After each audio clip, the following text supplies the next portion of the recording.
Hello and welcome to the Vinyl Sanctuary. My name is Christian and I hope that you will join me in taking refuge in records.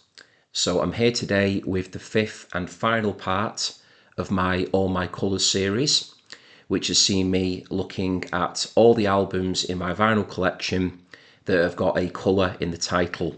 So they're not ranked in any order by favourites or anything like that. It's just been a series of all the different colours which have cropped up, and there were a lot more than I was expecting. So this was an idea that was put forward to me by Jesse. So I'm really grateful to you, Jesse, for sharing it with me. And I've thoroughly enjoyed putting these series together. So for anybody who's landing on me here for the first time, or has maybe been watching me and hasn't had a chance to catch up with the All My Colours series, I will pop links to parts 1 to 4 in the description box to this video that you're watching now, so that you can have the chance to catch up and take a look at what's already been covered as part of the series. So the colours that we're going to be looking at today to finish off are purple, orange and blue. So there are, I think there's 18 in total from memory. There's a few purple, couple of orange and a lot of blue. And I did things a little bit differently with this series because I did actually include compilation albums as well. I don't typically do compilation albums when I'm putting these sort of series together, but with it technically not being like a ranking series, I never have compilations usually in rankings. Ranking vids unless it's compilation specific, but it's usually always studio albums. But with this one, just because I did have quite a few compilations with a colour in the title, I decided to include them just to boost up the numbers a little bit. Okay, so before we get started, I will just say that where I am in the northwest of England, where I'm recording today, it is absolutely sweltering. It is cracking the flags, as we would say up here, up north. So I will do my best to not have any moments where my brain freezes just through sheer heat-induced fatigue. I shall do my best to crack on. You may see me wiping my brow every now and again and taking a bit of a pause because my videos do tend to be rather lengthy. But I will do my best to go through them, and we will see where we are at the end. For people who do tune in to me, I never know how long my videos are going to be because I just turn the camera on, talk, do what I do, and then finish up. All right then, so I will crack on. So kicking us off today, then we've got the colour purple. No pun intended there in regards to the film. And it is a great band from the UK, one of my favourites. Got one of my guitar heroes amongst their ranks, and I am going to be starting here with this absolute cracker from 1970. We have got Deep Purple in Rock. Brilliant album. So what I will do here as part of the series, as I've done throughout all the other parts, is just show you all the front and back covers. In this case, it's a gatefold, so any gatefolds, I always show the inside. Mention a few, bits and pieces, any factoids that might pop into my head while I'm talking, and then just maybe mention a few favourite tracks. Those are more designed for people that might be wanting to discover a group or artist that I'm holding up at any moment for the first time, just to give them a bit of a starting point. Okay, so yeah, Deep Purple in Rock. As you can see there, we've got that Mount Rushmore design inspiration going on. So we've got my favourite lineup here of Deep Purple as well, with Gillan, Blackmore, Lord, Glover and Pace there amongst the ranks. Just a truly superb hard rock band. Got some speed sort of metal kind of influences in here, or that went on to influence it, I would say. Just classic rock, just straight up, really in your face. It's just great stuff. So show you there's the gatefold there as well. I will try and get everything in today for everybody. Some really cool photographs there of the group as well. Just put it a little bit closer. You can see. There we go. Hopefully that's worked. And this was a copy that I picked up in Germany. I was over there on holiday one time and saw it for like €2 or something in one of these bargain bins, and I just couldn't believe my luck. I just really did strike lucky there when I found that day. So yeah, favourite tracks. This is just an absolute cracker. It really is, for anybody who doesn't know it. But my favourites, the side one alone, Speed King is just an unbelievable way to start. Gillan's vocals on that are just extraordinarily good, although they are throughout the whole album. Bloodsucker is fantastic, but I would say that probably my favourite song on the album is Child in Time. That is an excellent song. Kind of mixes up the the tempo a little bit from what you get with the first two tracks, but all throughout here there is just some extraordinary playing from all members. They're all on top form and a very strong batch of songs. So yeah, I always ask this, where do you Deep Purple fans rank this one amongst their discography? Is it one of your favourites? Is it one that, is it overrated, underrated? I always like to know, so do get involved in the comments and let me know what you think of Deep Purple in rock. And hopefully me showing it here, if you're not aware of this record or you may be thinking of giving it a listen, then please do. If you're into your full-on guitar driven, got some brilliant organ work, of course, in there from John Lord as well. Great rhythm section in Pace and Glover, and then you've just got those wonderful howling vocals from Gillan. Please do give it a try. Truly superb stuff. Okay, so that's a really nice way to get us started. I feel that one today. Okay, pop that down there. Right, so coming up next then, we've got another Deep Purple record, but this one here is the best of Deep Purple. There we go. Quite a simple design there for the front cover.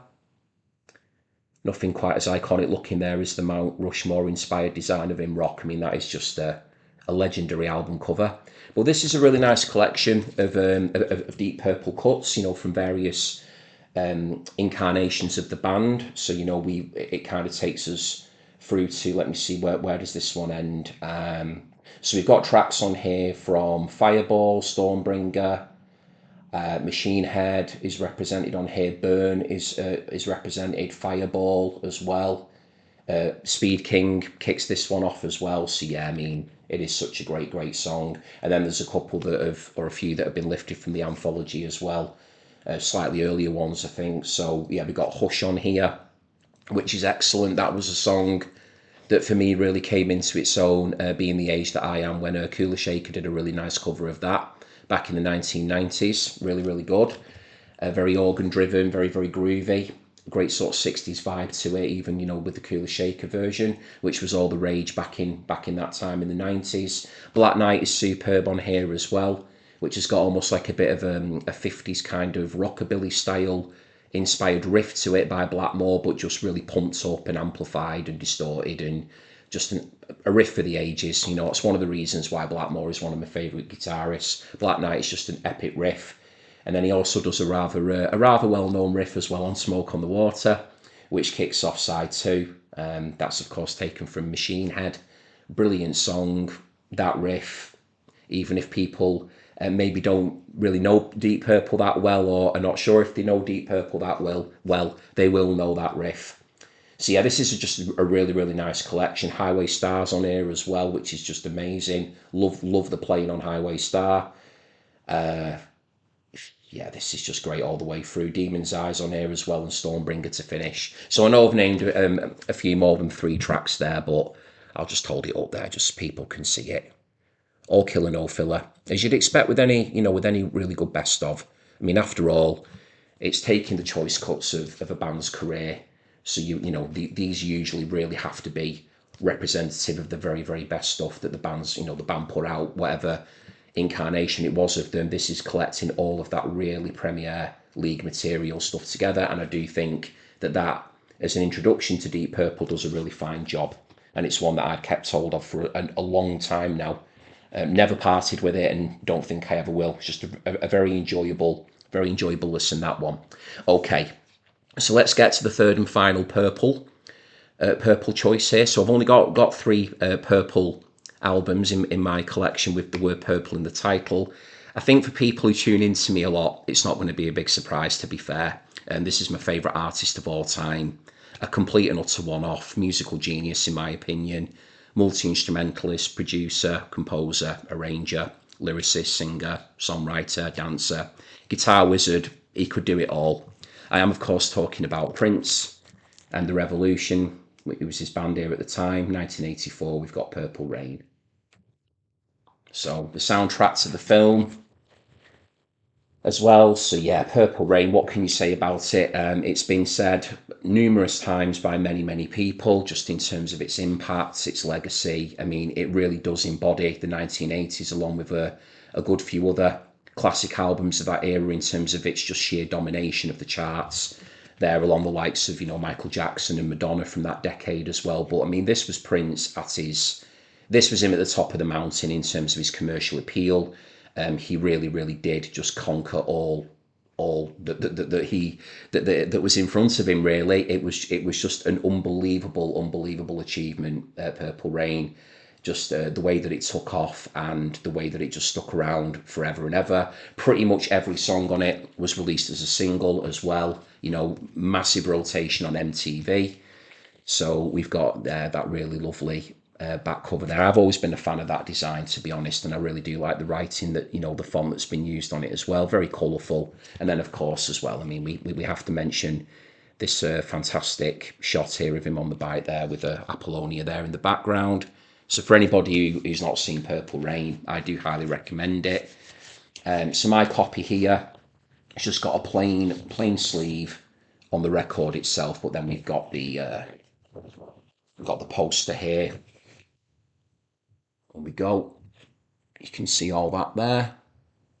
Hopefully we can get that in. I know the ring light might be causing a few issues today with it clashing with the weather. We do have the lyrics on here, but they are extremely difficult to read. That isn't quite as successful maybe as trying to read the back, although that's no easy feat either. But yeah, I mean, the lyrics are on there, but yeah, I mean, my eyesight, I'm struggling to see them. Just as well, I know the lyrics pretty much off the top, off by heart. I've listened to it that many times, so yeah, just I love this album to bits. It's not my favourite Prince album. I will say that, but it's certainly up there, and I do love it very much. Loved it from being a kid, and I've got very fond memories of playing it when I was younger, and I always have a smile on my face when I play it in sort of more recent times as well. So I mean, we have to mention the title track, one of the greatest album closers in history. It's an absolute epic, 8.5 minutes plus. Just Purple Rain, it is the song that he will be forever associated with. I feel when people think of Prince, they do think of Purple Rain. We've got the brilliant bassless When Doves Cry, which was, I felt at the time, something very, should we say, bold, to put a song out like that with just no bass line on it whatsoever. Driven by that very distinctive sort of piano synth kind of riff on it. Some really nice guitar work on there as well. Prince throughout singing wise is just on fire. We've got the awesome Let's Go Crazy to kick the album off with, the whole Dearly Beloved We're Gathered Here Today. Just gets you in the mood for the album. It really does. And then we've got some really nice sort of detours here and there from a musical perspective, things that kind of catch you off guard, like Computer Blue, Darling Nikki. A very controversial song from a lyrical perspective. Take Me With You is really nice and gentle, quite string driven. Every song on here is fantastic. The Beautiful Ones as well, big ballad. Some impassioned singing right towards the end of that track. Baby I'm a Star, I Would Die For You. Honestly, if you don't know the album, if you're new to Prince, if you're new to Prince, or it's just an album that you've maybe read about so often and you've thought, I'm not really going to check it out, please do. It is an album that is worthy of its prestige and its acclaim and all the accolades which have been showered upon it over the years, in my opinion. Anyway, I mean, it's like just over 40 years old now, and I still think it's a very fresh listen. So yeah, my all-time fave there as an artist is Prince, and a really excellent album, Purple Rain. Prince and the Revolution, very brilliantly backed up by them as well. And some great moments on there, I should mention, from the Revolution in their own right. Great playing throughout, and some really great contributions from Wendy and Lisa as well. Okay, so moving on then to Orange. So we've got two oranges to get through, just a pair of oranges, and then we've got all the blues. Okay, so I think I'm holding up quite well here at the moment. I am feeling very warm. Okay, so next up we've got a group here that think they were formed in New York, actually, from memory. I think so. I will check that after the fact. I'm pretty sure they were. Very straight up rock and roll, blues driven. Big clue in the title of the band, not the album. Otherwise it would be in the blues section, wouldn't it? And yeah, just the likes of sort of Jerry Lee Lewis's big influences here. With all the hollering and the howling and the yelping, very affected vocals by the person who led this group. But a lot of fun. Quite sort of the lyrics in places kind of are. I think it's all about having a bit of fun and chilling out and that sort of thing in a way lyrically, but then the music is anything but chill. I mean, the music is pretty full throttle, so there's a nice juxtaposition there. And yeah, I mean, there's even some funk influences in here as well. So coming up next, I think this came out in 1994. I'm going to go for 94. I will check that as well. I think it was. Yeah, we've got Orange by the John Spencer Blues Explosion. Really good listen, this one. I've not listened to it for a while, I'll be honest, I haven't. But it is a good listen. It's enjoyable. A really good picture there of the group there as well. There's Mr. Spencer here at the front. And I'm going to have to remind myself of the names here. Oh, what's he called? It's Russell and Judd, I think, is it? Yeah. So have a look. See if it's listed anywhere in there. But yeah, drummer. And then on guitars and various bits and pieces here as well. But yeah, just a really, really great, powerful trio. These guys, a lot of fun, as I mentioned. And this is a really enjoyable album. So it's got Bell Bottoms on here, which is the opening track.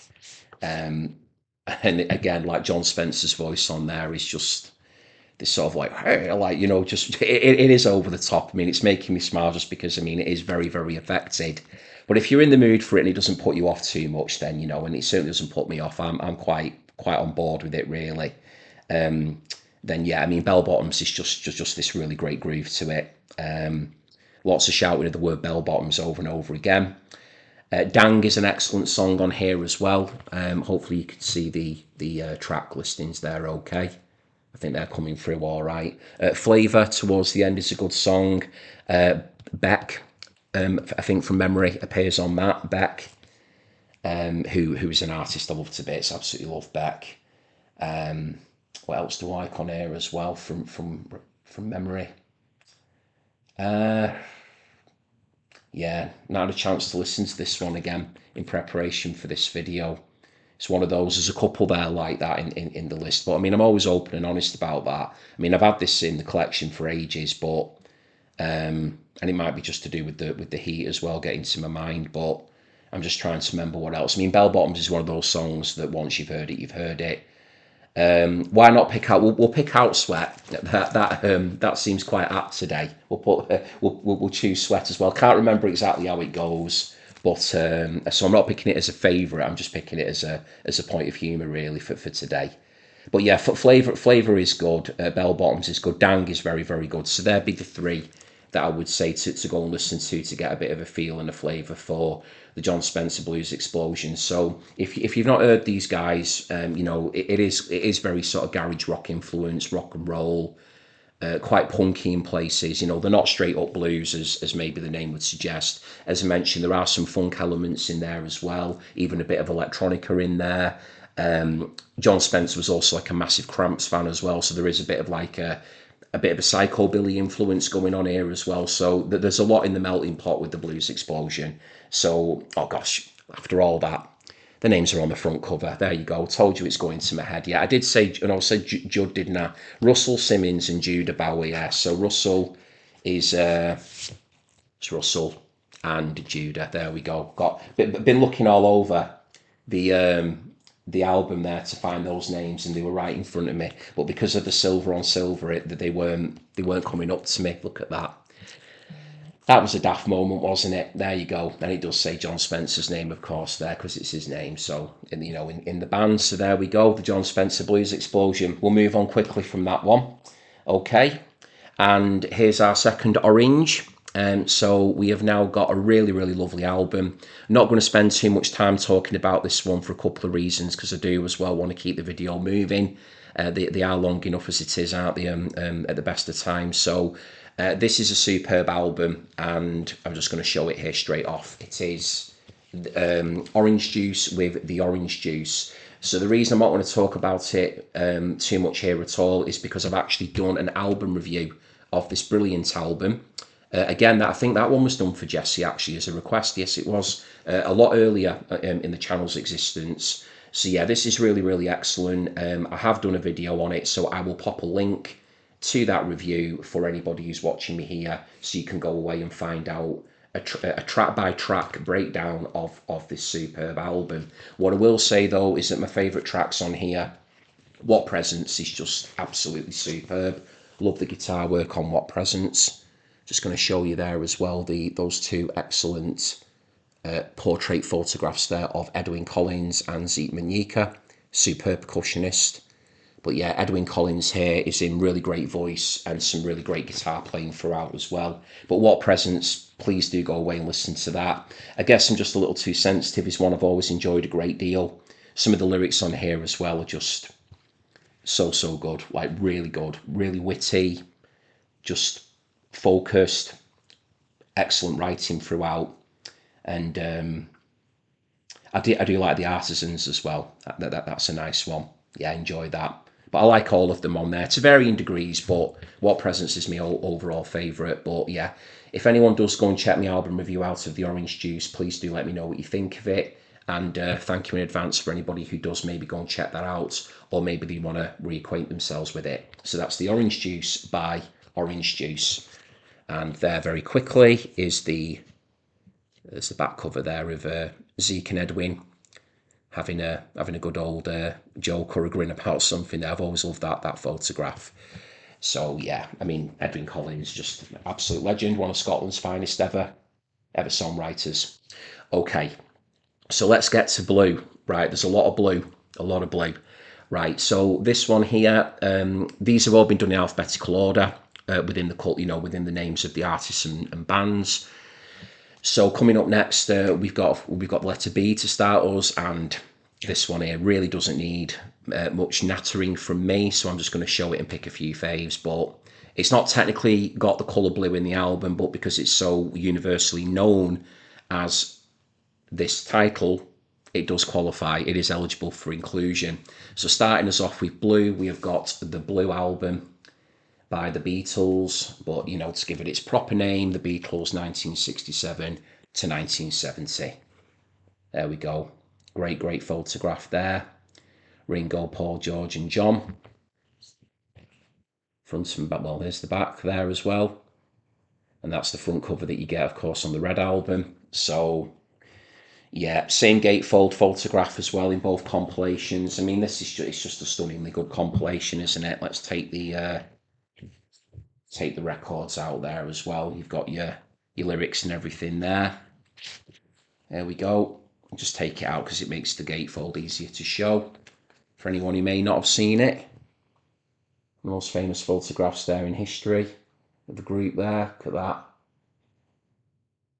George's expression on there always really gets me whenever I see that there. It does. He really does. As striking as the picture is overall, I think my eye does always on that one draw to George. There we go. So yeah, regarding this period of the Beatles then, I mean, it's a very obvious question to put out there, but I will put it out there. If there's people watching me here who maybe have got a preferred period of the Beatles, I mean, they might say that all of it's great, but if you were to choose, do you prefer the later period Beatles, which is what's represented here, or are you more for that earlier, should we say, poppier stuff, the more sort of straightforward, should we say, hot rock songs, really, I suppose, sort of 2-3 minute kind of, straight up, does the job, lovely lyrics, great catchy choruses, beautiful melodies. I mean, they maintained all that in the later period as well, but definitely went in a much more experimental direction. So my favourite ever Beatles song is Strawberry Fields Forever, which is the opening track on this compilation. So I have to name that one because it's my all-time fave by the band. I just don't think they ever topped it. Really don't. Just an absolutely spellbinding piece of work, that one. Everything about it, from the first note right to the end. Just a gorgeous song. I love the Sgt. Pepper's cuts on here as well. A Day in the Life. I mean, I've got to mention A Day in the Life. It's very, very I can't only choose 3 favourites of something like this here. Could probably choose three favourites from each side, so we'll do that. So we'll go for Strawberry Fields Forever. Um, it's my other two favourites on side one, along with A Day in the Life.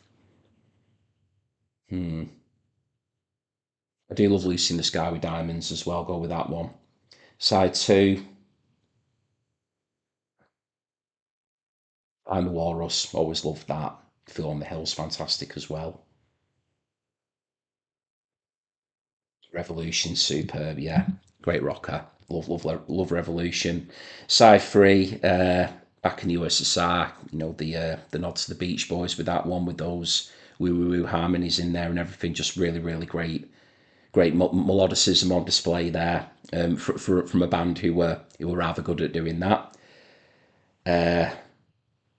While My Guitar Gently Weeps, wow, yeah, one of Harrison's greatest ever songs. Don't Let Me Down as well, love that. They'd probably be me fave three on side three. This is so difficult. And then side four, Here Comes the Sun. Another winner from George Harrison, absolutely beautiful. Something, again, I'd have to say that's because I am, George is my favourite Beatle as well. His contributions to this compilation are just fantastic. And Come Together. But yeah, Let It Be is beautiful.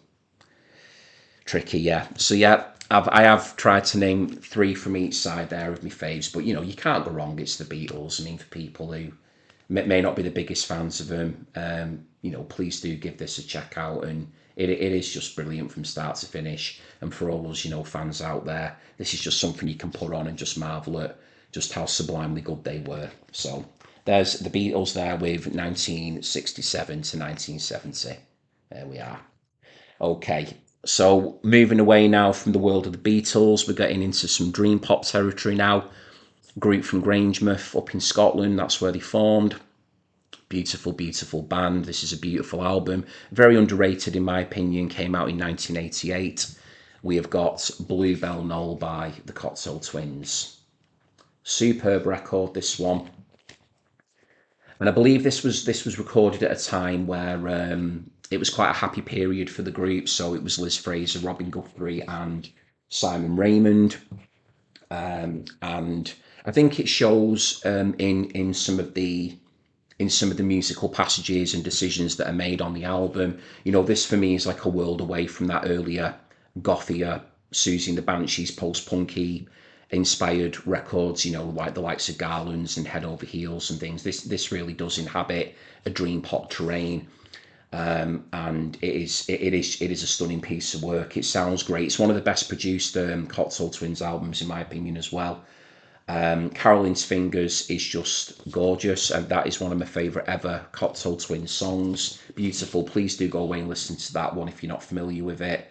Bluebell Knoll, the title track, is very enjoyable as well, which opens the album up. Caroline's Fingers is my favourite on it, and let me see. I have always actually really enjoyed on side two as well. Maybe slightly a deeper cut, but one I do enjoy a lot just because of the mood of it. I would say A Kissed Out Red Float Boat. That's something that's a bit of a tongue twister, which a lot of Cotswold Twins titles tend to be. So I'll say that again in case anybody missed it. A Kissed Out Red Float Boat. And it felt appropriate to mention that track because we are talking colours, aren't we? Even though we're not doing red today. So that's a really nice piece on the album, nice track. But yeah, Caroline's Fingers is the one to please go and check out on that. I think that might have been a personal favourite as well of 4AD's label boss, Ivor Watts Russell. Pretty sure he was, he loved the Cotswold Twins full stop, but I do think Caroline's Fingers, I remember reading that in, can't remember if it was an article or if it was in that 4AD book that came out not so long ago, or it's like absolutely huge book. Well, it probably did come out a while ago, but I read it fairly recently. Just put that back in there, and as you'd expect, the Cotswold Twins really pretty much came to represent 4AD, I think, as a label, in their sound and their the aesthetic, the 23 envelope association, of Oliver and Nigel Grayson, with all the work they did for the label as well. So yeah, Cotswold Twins just a a stunning, unique, a unique and stunning band for sure. So please do check out Bluebell Knoll, and very underrated, I think, within their discography. If you're into your dream pop. Okay, so we're moving a world away now. So gosh, we are jumping around here from genre to genre at the moment. So we've gone in three moves. We've gone from the classic rock of an experimentation of the Beatles through to the dream pop of the Cocktail Twins, and now we've got an album purely of covers, all done in the country style by a guy who rose up in the pub rock kind of new wave scene in England. We have got here Elvis Costello, and he's got his attractions here with him as well, and this is Almost Blue. So we've got Pete and Bruce Thomas on bass and drums, not related. Got Steve Naive here on piano and organ, and then of course we've got Mr. Costello himself on guitar and vocals. So gosh, yeah, this has been a while since I've listened to this one, but I did listen to it quite a fair bit back in the day when I did go through quite a serious Elvis Costello phase, I would say. We've got special guests here, John McPhee on lead guitar and pedal steel. Got Tommy Miller on violin, recorded in Nashville between the 18th and the 29th of May 1981. So yeah, I mean, the song that really does stick out for me, it's the one that really does linger in the brain. Even now it's playing through my head as I'm talking about the album, is Good Year for the Roses. That I think is the best track on the album. He really does capture a mood and a vibe on that cover very well indeed. I think it just really suits his voice. You know, he has got that very distinctive style as Elvis. He's got one of those voices when he's singing. You're not going to confuse it with anybody else, and I do think it works very well on that track. Um, which of these as well? Thinking in my head when I was last listening to it. It's a long time ago. Um, I'm really going to have to revisit this one. I am. Um, yeah, I think with that one, to choose three there would be unfair because I'm just not remembering it well enough to be able to choose three faves. I would only ever do that, or only ever do that when the songs are really sort of super ingrained in me. And at the moment, there with that one, drawing a bit of a blank there with some of those other ones, other than Good Year for the Roses, which it's just there. It just sticks in your mind that. So yeah, I mean, obviously from that description, as you can tell, it's not an Elvis Costello album that I do go back to regularly compared to a lot of the others in my collection. You know, the likes of Imperial Bedroom, Blood and Chocolate, Get Happy, Armed Forces, My Aim Is True, this year's Model. I mean, I would be going back to all of those over that, but that's not to say it's not bad. It's just that I do need to reconnect with that. So, you know, that I might be doing it a disservice there. So yeah, that'll be going back onto my listening pile, that one, because it's been a long time. It's been in the collection for a good while, but yeah, it'd be nice to go back and rediscover that one. So there you go. It's here because it's got the colour in the title, so it does of course warrant its place there in my series here in this part. So Almost Blue by Elvis Costello and the Attractions. Okay. So coming up now, then we've got an album that, at the time of recording, for people who watch me regularly, I've only acquired this record quite recently, actually, and I got it as part of a job lot. I have had a chance to listen to it once, and I did enjoy it a great deal. It's an album with a big reputation. It was a multi-million seller, did extremely well for this group, and definitely has influences in there from the Beatles, which, I mean, you could say that about a lot of bands, couldn't you really? But this band definitely do have some Beatles, you know, DNA going on in there. And this record now I'm showing, I think it was from 77. Yes, it was 1977. I'm glad I've remembered that. We've got Out of the Blue by Electric Light Orchestra. My word, I'm struggling today, people. I'm sorry. If you're watching me here for the first time, you might be thinking, wow, this guy's bumbling around here, but I'm blaming the heat. Simple as that. Yeah, Electric Light Orchestra, ELO. We'll make it simple. There you go, ELO. So yeah, I have listened to it since I've acquired it. It's a nice copy. I'm very pleased to report. You know, there was no sticking, there was no issues with it. So it's another gatefold, which I'll show you in a second. Got the lyrics there, front and back. on disc 1 and 2. There we go. There we go. And we've got here as well a rather cool poster there as well. Look at that. Got Jeff Lynne there up at the top, leader of ELO. So that's in there as well. Look at that. Very serious looking there. Serious business though, isn't it, when you're creating an album that you was fated to do extremely well. So here we go. Let me put everything back as it was, and then I'm not losing my way with things. We'll get into a few of these favourite tracks as well. So there we go. It's all back in place now. But yeah, I mean, what can you say about it musically? I should talk about music a bit, shouldn't I? So yeah, I mean, it kind of goes in lots of different directions as you would expect with ELO. I mean, it is, could one call it symphonic rock? I mean, it's certainly it's got classical influences in there, but there's I also hear a little bit of prog in there. There's even a bit, I think, when I was listening to it, that I thought was almost kind of verging into, or veering rather into sort of disco. There's like just sort of really straight up, pop melodies in there as you'd expect from somebody like Jeff Lynne. He, an incredible melodicist, a great songwriter, and it's very pleasant. It's a very, very pleasant listen. When I was playing it, and I think probably because at the time I was playing it, I was listening to music that is just a world away. A lot of music that's a world away from ELO. It was actually like a really nice palate cleanser, I felt, for me personally when I did put it on. But some of the ones which really, really lit me up as upon my listening of it, aside from like the massive songs on it, which I did, one or two that I did know going into it. I really, really enjoyed Standing in the Rain. That was one that I was thinking, yeah, that this is superb. Mr. Blue Sky, of course, is my favourite song on the album. It's a huge favourite of my father-in-law's as well, so I've got a really personal connection to that song.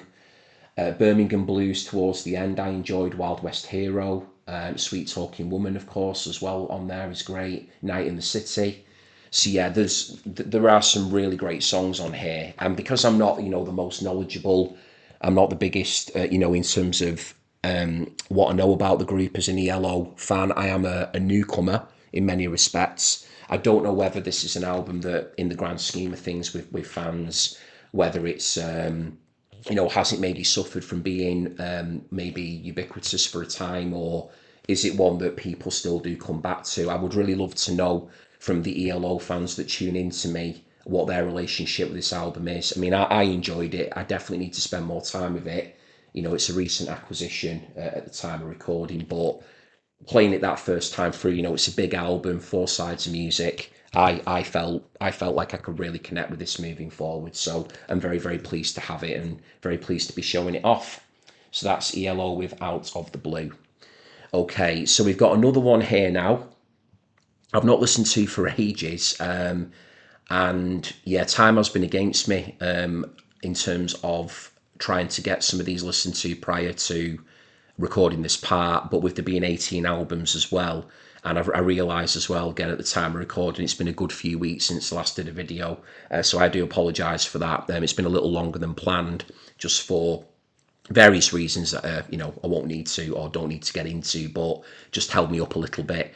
And then when I have chosen to record, I feel like I'm going to melt. So there you go. But I remember being really happy when I picked this album up. I really, really did. I remember thinking it was one that it just felt great to get it into the collection. The reason being that the two people involved in this project are both members of bands that I absolutely adore. So coming in here, I think it's from 1983. Let's have a look. I think it was 83. We've got Steve Severin and Robert Smith of Susie and the Banshees and The Cure respectively, although Robert Smith did do a stint in the Banshees. But we've got here Blue Sunshine, and their project here was called The Glove. So there we go, Blue Sunshine. And I'm trying to remember where I actually picked this up. I think it might have been at a local market or something like that. I don't think I paid a great amount of money for it, but I just remember being really excited getting it home and listening to it. I always thought the artwork was like really cool as well. So there's Robert, just there, Robert Smith, and there's Steve Severin as well. So I mean, at the time, they were both very much involved with their parent groups, if you will. The Cure and Susie and the Banshees, and I think that the reason for maybe doing this project, I mean, other than the fact that clearly Steve and Robert must have gotten on very well as people. I mean, the Cure had been kind of in and around the Banshees. They'd I think gotten through and started a bit earlier than the Cure did. I think so anyway, or maybe roughly around the same time, the late 70s. But clearly there must have been a connection between Robert and Steve, and they just decided to go off and do this thing. So it's actually quite experimental in places. I do remember this album better than Almost Blue, because I've listened to this more in the past. I wouldn't say in places like it sounds overtly like the Banshees or the Cure. Maybe if I was going to compare it to the Cure sound, it's probably quite similar to maybe the Top, which was kind of around this time, like sort of what 83, 84 time, wasn't it? So it's got some similarities to that, I think. But it kind of stands upon its own. It's a pretty interesting collaboration, really. And there's only a couple of songs on it that Robert Smith sings on as well. I think, what was her name? That's it. That a lot of the songs on it are performed by. There we go. Yeah, special guest singer Landry. Um, so I think that's Jeanette. I think that's Jeanette Landry. That I think a lot of the songs are performed by her on it. And yeah, so because of that, because you're not hearing Robert's voice all the way through it, it doesn't sound overly like a Cure album at all. And I think Jeanette Landry's vocals are definitely, well, from memory, I think they were different to Susie's vocals. So it doesn't really sound like you're listening to a Susie album either. It's quite stands quite very much on its own in that regard. So in terms of songs on here that I remember enjoying, Mr. Alphabet Says definitely, yeah, that definitely rings a bell. Definitely rings a bell. Mr. Alphabet Says. Oh yeah, of course, towards the end as well. Perfect Murder is another one. Punish Me with Kisses. Looking Glass as well. That rings a bell as well. Yeah, there we go. Blue Sunshine, The Glove. Yeah, I'm gonna have to rediscover that one, I think, as well. It's been a while, that one, but yeah, nice album, that one. Kind of some psychedelic influences as you'd expect as well, with that sort of period of the Cure and the Banshees as well. Quite kaleidoscopic in its sound and stuff. So yeah, nice album, and I'm pleased to have it. Okay, right. So this next album here, then, it's a very new acquisition, so not had a chance to play it. But again, I'm showing it because it's got blue in the title. So I would be very interested with this one for people to let me know what they think of it. People that have had time with it, maybe have not heard it for a while, but the songs are just kind of, indelibly etched in their minds. Maybe, again, for them, it's a fresh listen, but no, I've not played it yet. But it's a nice copy. It's an original by the looks of it as well. But we've got here Blue Moves by Elton John. So I'm still working through a rather large, just trying to see what year this came out. I think it might have been 76, I think. A rather large listening pile at the moment. And what great, they're great photographs there. Let's look at these. So let's take these out. So, okay, so there's that one. It's Bernie Taupin there, I think, isn't it? Yeah, there. And then I'll show you the second record. Here we go. That's that one. There's lyrics and bits and pieces there with that one. So again, let's pop those away in a second. And that artwork there, what does that say? Struggling to read that. Patrick I'm not sure what that says there at the bottom. I'm trying to read the artist's name, and because I'm not familiar enough with the album, I can't really. I'm not going to try to read something that I'm struggling to read. That wouldn't be right. And then inadvertently get the name mispronounced or incorrect. Brilliant picture there of Elton John, though. Look at that. It's a great photograph there of Elton. And then the band there as well. There we go. Really great photo there. Elton there peeking there from me.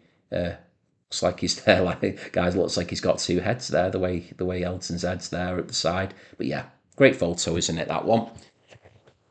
Okay, so yeah, can't say anything about it. Not listened to it yet. I mean, I know through listening all the time to the greatest hits when I was growing up.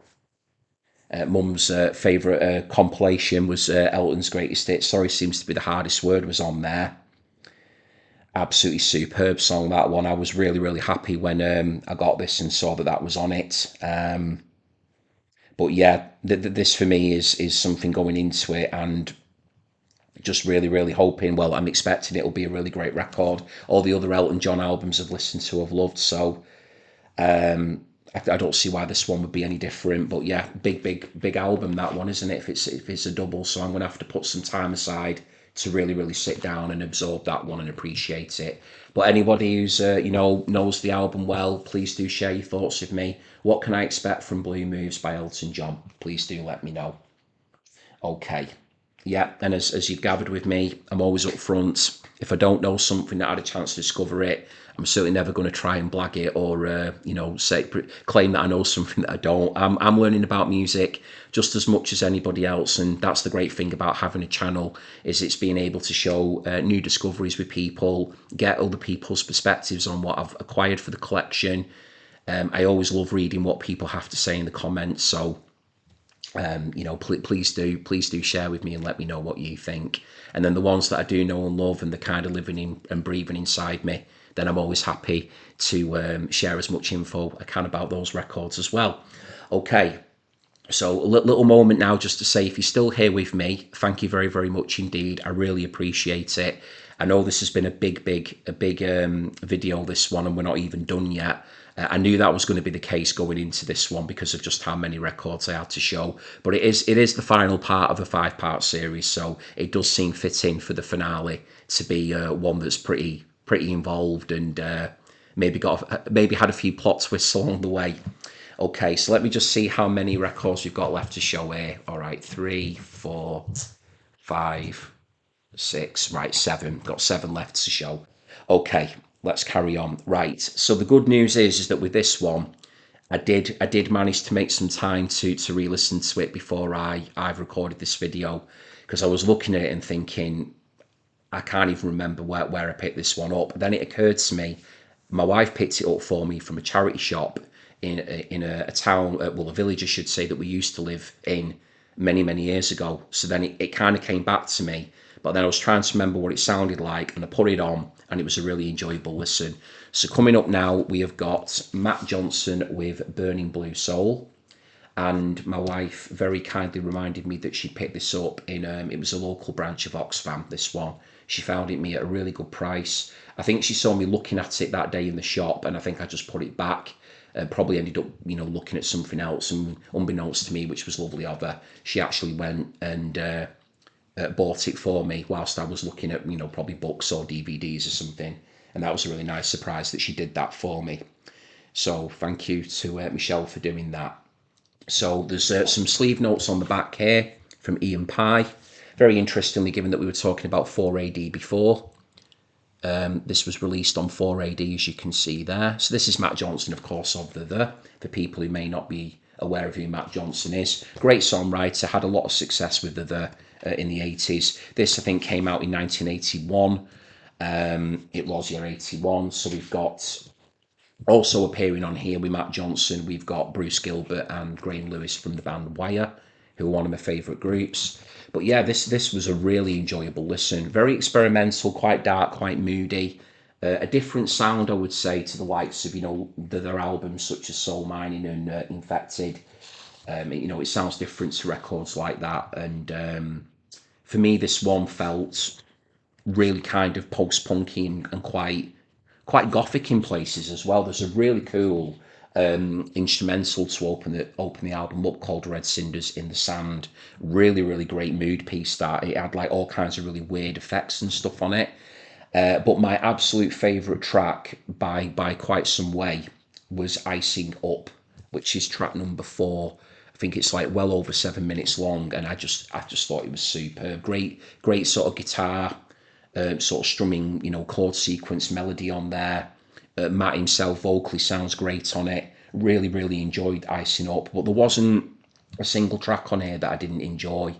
It was a really nice sort of rediscovery, to be quite honest, because I think I must have only played it once, arguably pushed twice when I was first given it by Michelle, but then put it away for years, not thought about it until obviously this whole blue colour thing came up, and then, I had to reconnect with it.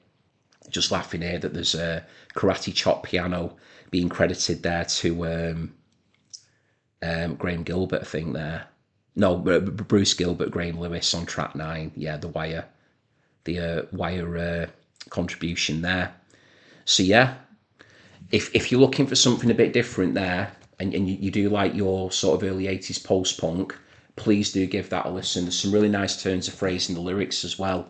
What was that one? Something about I've got something about strengths and weaknesses. That something like I've got what was it? I'm working strengthening my weaknesses or something. There was like this quite clever little turn of phrase in there on one of the songs, but yeah, it was a nice listen that I enjoyed that a lot, and I'm definitely going to be spinning it again.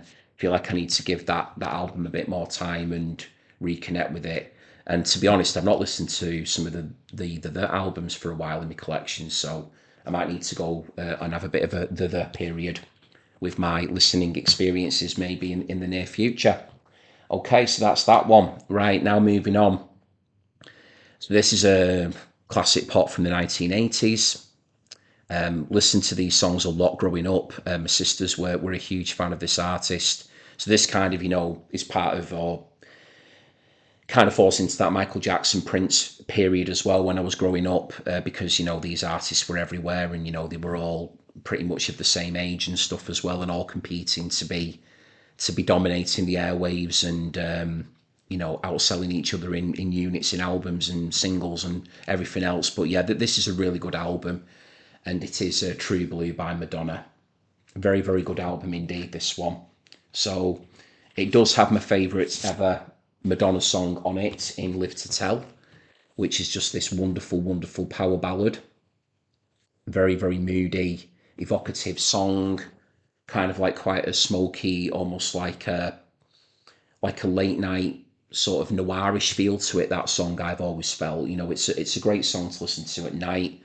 It's just got a really powerful vibe to it, and it was very famously used on the film At Close Range, which I highly recommend, which starred Sean Penn, who at this time, Madonna was in a relationship with.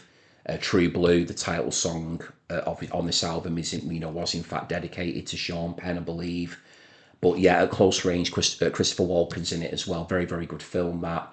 I think it was based on a true story from memory, that. Crispin Glover pops up in there as well, in a very small part. Always loved Crispin. But yeah, back to the album. Papa Don't Preach to kick off side 1. Very evocative storyline in the lyrics, very self-explanatory. Open Your Heart is another one of my all-time favourite Madonna songs, just pop perfection, that one. But Live to Tell really for me is the highlight. It is an unbelievably great song. I do think that side 1 is stronger than side 2, but you do get La Isla Bonita on side 2 as well. You get the title track, but I think the really great stuff on this album is on side 1. Although, White Heat's not bad, but you got Papa Don't Preach, Open Your Heart, and Live to Tell on it, so that's pretty awesome. So yeah, True Blue by Madonna, great pop album of the 1980s, extremely popular album for Madonna, and some truly excellent songs on there. Okay, so now we're going over to Canada, and this one is an absolute masterpiece. It truly is. I am so delighted to now have a copy of this on vinyl. It's a gorgeous copy. I made every point going to listen to this one again before I did this video. As I said, I mean, I had a finite amount of time, and even though I know these songs well because I had this album on CD, I just thought I've got to, well, any excuse to re-listen to it. The lyrics are just astonishing. I love the feel of it. It's got this very unobtrusive percussive element to it. It's rather sort of acoustic guitar, piano led, pretty much all the way through. There's some lovely pedal steel or slide guitar, pedal steel guitar that comes into it on the track California, which I love to bits. Love the vibe of it. And I am now talking about Blue by Joni Mitchell. Honestly, anybody who's not heard this album, please do listen to it. It's just singer-songwriter perfection. It is so good. Just when I was listening to it again the other day and preparing for this, it's just a plain sleeve there. There we go. Just get the record out. It's just marvelous. It really is. And Joni's singing on it.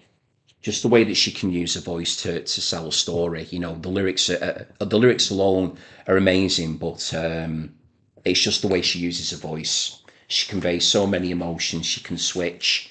There's at times she sounds heartbreaking, and at times she sounds quite strong and quite fierce, and a lot of the imagery in here is amazing as well. But All I Want, opening track, some great lines in that one. These are my favourites. Personal, Little Green, love to bits. California, that I already mentioned, with that the pedal steel playing on there is beautiful. But I absolutely love River. River is a great song. That is festive themed, festive season, and it's even got like the musical refrain of Jingle Bells incorporated into River, which is just a really striking decision to make within the composition of the song. But all the way through this, I mean, there really is not a bad track. I mean, they're all actually brilliant tracks.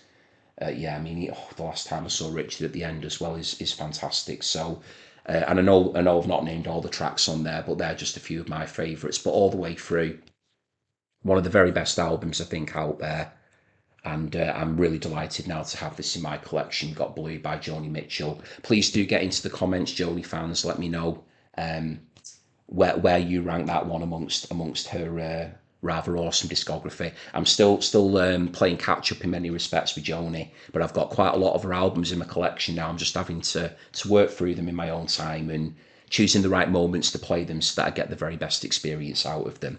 Okay, so I'm delighted now to be showing some absolutely grade A Premier League quality soul. So we've now got Otis Redding with Otis Blue.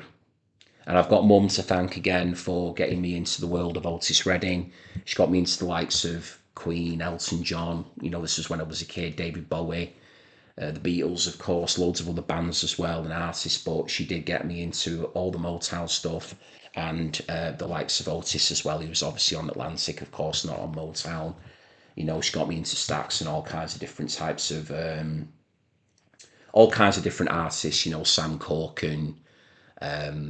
She was like massively into Otis though. He was her favourite. And then, some of the Motown artists, she loved Marvin Gaye and Stevie Wonder and Four Tops as well. So yeah, I mean, very thankful to have had the opportunity to absorb all that music growing up. But this again is another perfect album for me. Just seen one there in Blue by Joni Mitchell, but this one is absolutely outstanding. These are songs that I do remember very well indeed. I've heard them many times over the years. Got a beautiful version of Change Is Gonna Come on here, the Sam Cooke track. This is track 3 on here. Respect, great version of Respect as well, although the Aretha Franklin recording is the definitive version in my opinion, but I do love this version on here by Otis Redding as well. I've Been Loving You Too Long might even be my favourite on here. They've got Wonderful World on here as well. We've got a version of Satisfaction, obviously the Rolling Stones song. My Girl's on here, Shake as well, another Sam Cooke track. So there is some truly awesome songs on here. done in Otis's inimitable style. So a lot of power in Otis's voice, great playing on there by his band, very sort of upbeat, very peppy, great grooves, great rhythms going on here. But then as well, when he's doing, those slower numbers like I've Been Loving You Too Long, and the way that the whole kind of mood is brought down in various stages of the album is extremely impressive. So that is a really superb listen, that one. So I would massively recommend people checking out Otis Blue if they don't know it. And again, another one I'm delighted to have in the collection. But if I'm just going to choose one off that one, please do listen to I've Been Loving You Too Long. Great song. Okay, so we've just got 3 left. Wow, this one does feel like a marathon, this one, it really does. Okay, so if you're still with me, thank you very much. This might be one of the longest videos I've done in a while now. I'm pretty sure this one will be over an hour now.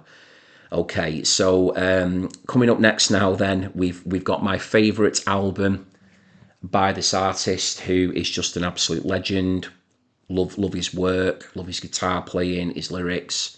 Just an awesome songwriter. A very difficult character, but undeniable talent. So coming up now, we have got Lou Reed with The Blue Mask, which came out in 1982. So this was at a time when Lou would have been around 40, and he was getting clean and sober at this stage in his life. He'd had all those hedonistic, excessive years, as being part of the factory crowd with Andy Warhol. He'd already made history as a young man as being the founder of the Velvet Underground. But I just really love this album. I love the feel of it, the quality of it. It sounds great from a production standpoint. The band are fantastic on it as well. So yeah, this is definitely my favourite Lou Reed solo album. And I've got a lot of Lou Reed albums in my collection, but I do come back to this one so often. Got Robert Quine on here playing guitar alongside Lou, and their guitar work coming out the separate channels is just an absolute joy to listen to. Got Lou coming out of one speaker, Robert out the other. Got Fernando Saunders here on bass, and he provides some beautiful backing vocals throughout. Dwayne Perry on drums, and then Lou, of course, on vocals and guitar. So My House is a really lovely way to start the album off. It sets the tone for the record. Women has got some gorgeous bell-like guitar sounds on that one, especially the outro. My word, the outro of Women is just unbelievable. But the title track is where it's at for me on this album. It's really dark, really powerful. It's actually quite ahead of its time sounding, I think, in my opinion. I don't think Lou Reed ever quite recorded another song like The Blue Mask, but there's some really disturbing imagery in the lyrics, and from a musical perspective, it just absolutely rocks. It pounds along. The drumming in it is just ferocious. The guitar work in it from both Quine and Reed is off the scale. Lou's vocals at times, it doesn't even sound like Lou Reed. Like he kind of breaks away from that kind of drawly, singy, speaky style that he became synonymous for. And in some places, he sounds really pent up and quite angry, which does take you by surprise if you've never heard it before. So please do give The Blue Mask, the song, a listen if you're going to listen to anything off this record.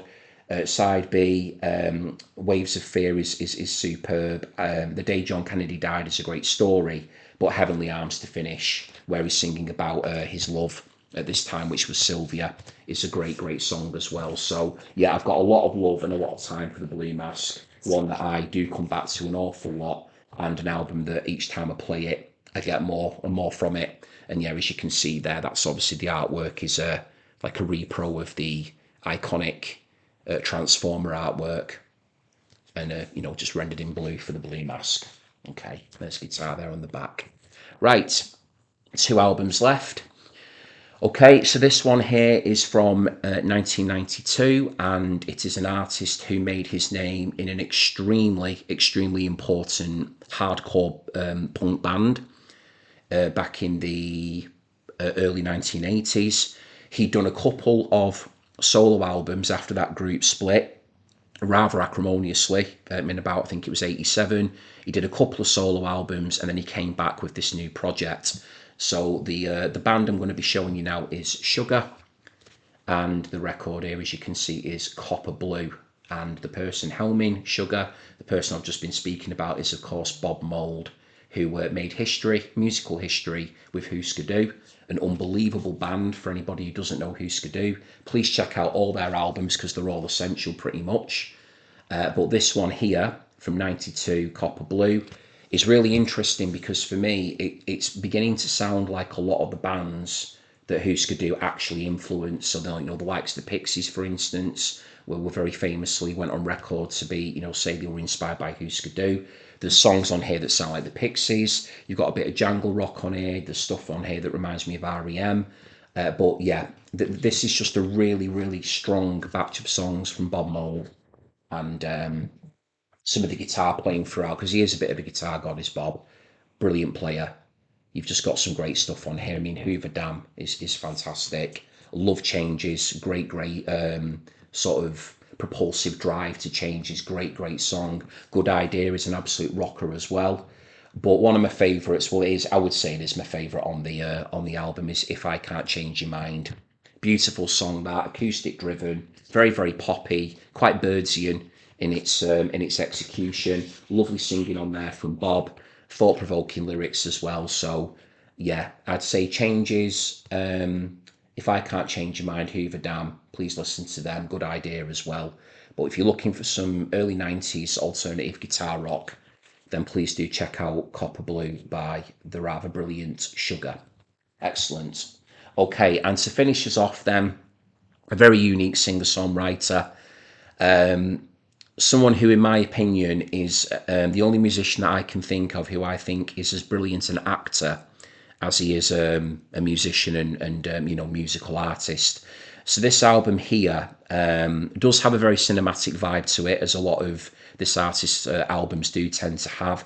And I do feel like it's almost like a bit of a crossing over from this kind of more classic singer-songwriter persona that he started out with, a bit more straightforward in his vocal delivery in the earlier years and his playing, and moving ever so slightly into a more experimental, a more character-driven narrative that I think he explored very full on in the 1980s. So this album is from the late 70s, I think, 78, this one. So finishing us off and bringing our All My Colours series to a conclusion, we have got Blue Valentine by Tom Waits. So yeah, he is a phenomenal actor in my opinion, and he is a phenomenal performer and musician as well. So this is a lovely album.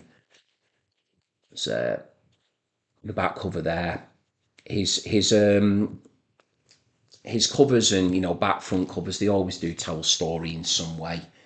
I mean, it's no surprise really that he has been such a success in the cinematic realm, because I do really feel like that Tom Waits, the musician, that there is definitely a character being portrayed, in terms of his vocal mannerisms and the characters that he talks about and creates. There's a lot of sort of barflies in his work, and down and outs, and sort of like the underbelly of society, underdogs, and quite sort of strange, odd characters. Lots of sound effects in his work. Very noirish again. I mentioned before. Some songs just kind of work well when you listen to them at night. For me, Tom Waits is he's a nighttime guy. He's a nocturnal listener, is what I would call it. A lot of his work. You're not sticking him on a hot summer's day. I mean, you might do, but I wouldn't personally. Just my opinion. He's somebody that the lights are low, glass of red wine, that type of thing, and just chill out and listen.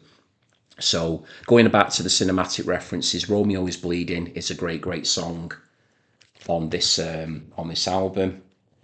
Yeah, just going to show you that again in case I didn't hold it up long enough. And Romeo is Bleeding, another great film that I would highly recommend, starring Gary Oldman. And I'm pretty sure that that film does indeed take its title from this Tom Waits song. Really good story, that one, actually.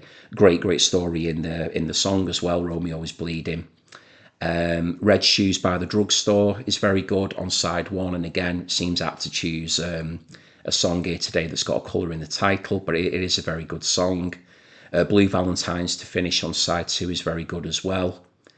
And I also do like Wrong Side of the Road, which opens up side two. So yeah, there's some really good stuff on there. It's a strong Tom Waits album, that one.